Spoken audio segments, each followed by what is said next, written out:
এই সমাজে কিছু মানুষ আছে,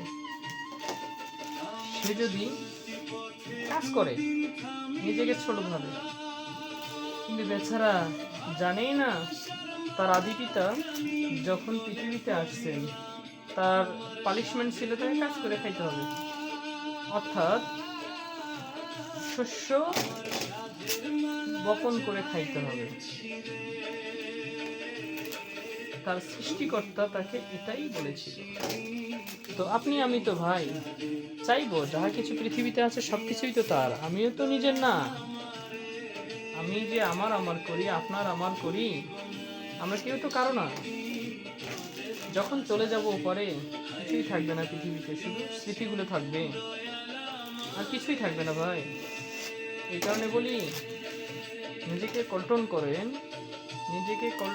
করেন, অল্পর মধ্যেই সীমাবদ্ধ থাকেন, অল্পর মধ্যেই আপনার সুখটাকে খুঁজে নেন, নিজের যত্ন নেন, বাবা মার পাশে থাকেন, আত্মীয় স্বজনের পাশে থাকেন, ভাই ব্রাদারের পাশে থাকেন, ভালো কিছু পাবেন ইনশাআল্লাহ।